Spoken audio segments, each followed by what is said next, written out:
নমস্কাৰ। আজি এটা অতি জৰুৰী বিষয়ৰ ওপৰত আপোনালোকৰ আগত কথা পাতিবলৈ আহিছোঁ। সেইটো হৈছে লণ্ড্ৰী অৰ্থাৎ মহিলাৰ অন্তৰ্বাসসমূহ। আমি অন্তৰ্বাসসমূহ চিলেক্ট কৰোঁতে দুটা কথাত গুৰুত্ব দিয়াটো অতি প্ৰয়োজনীয়। সেইটো হৈছে এটা প্ৰপাৰ চাইজ, আনটো হৈছে প্ৰপাৰ মেটেৰিয়েল। আমাৰ অন্তৰ্বাসসমূহ যিহেতু আমাৰ শৰীৰৰ স্কিনত লাগি থাকে, সেইকাৰণে এয়াৰ ব্ৰিদেবল হোৱাটো খুব জৰুৰী। সেইকাৰণে প্ৰডাক্টটো সদায় কটনৰ হ'ব লাগে। আৰু যদিহে কটনৰ হয়, তাৰপিছতো যদি আমাৰ চাইজটো প্ৰপাৰ নহয়, তেতিয়াও আমাৰ বহুত বেছি অসুবিধা হয়। প্ৰত্যেকগৰাকী মহিলাই বুজি পায় চাইজটো যদি প্ৰপাৰ নহয়, তেতিয়াহ'লে কি অসুবিধা হয়। স্কিন ৰেচেছ হয়, দিনটো অশান্তি, বহুত বেছি অশান্তিত ভুগিবলগীয়া হয়।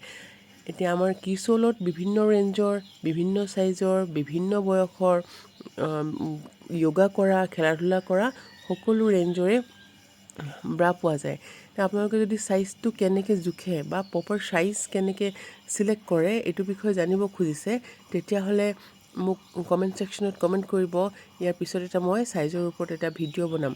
আপোনালোকে লাইক কৰিব, কমেণ্ট কৰিব, তেতিয়াহে মোৰ কাম কৰিবলৈ সুবিধা হয়।